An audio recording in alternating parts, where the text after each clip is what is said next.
اللهم صل على سيدنا محمد والخاتم ما سوى سيدنا والهادي الى صراط المستقيم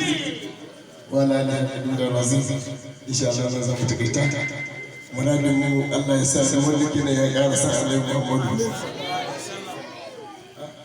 وابو قال duk wanda ke da Allah ya sa ya ji ya ƙara san manzon Allah ko akwai wanda dan rage sa Allah ya zo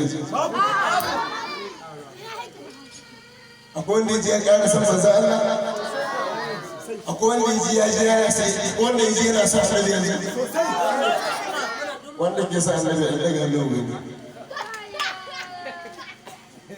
Allah ya ƙara san manzon Allah Allah ya tabbatar da mutuncin sa annabi Allah ya tabbatar da ajalin manzon Allah da abin da zamu yi Allah ya samu yi shiga annabi Allah ya ba mu ikon yaɗa ƙaunar annabi Allah ya tabbatar da mutuncin masu ya annabi Allah ya kai mu inda yake kama su ya annabi duk taron da Allah ya tara mu gaba annabi mutanen tuntun Allah ya ƙara soyayya da sauran ruwan kusa kiliya ina ga sanan jama'a tun da ya illela da kawai gwada bawa mai da sauran sauran arewacin jihar Sokoto da duk sauran jihar ma ta mu gaba daya da dukkan ma kasan mu baki daya Allah ya ƙara masa annabi Allah ya tabbatar da mu sun masu ya annabi Allah ya karkato hankalin mu daga ko ina ya dawo da shi wajen manzon Allah Allah ya sa kokolo mu tabakka ne wani abu sai annabi Muhammadu Allah ya sa ba fi mai bai iya faɗin wata magana sai ta manzon Allah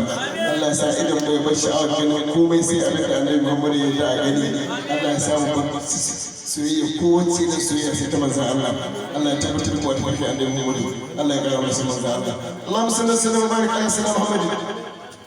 الفاتح لما أول والخاتم لما سوى الله والهادي إلى صراطك المستقيم وعلى آله حق قدره إلى العظيم صلاة وسلاما تبدا آل الأزل والأبد زمانا ومكانا مضروبة في البلاد بأن ما في بك وحدي أحد سبحان الله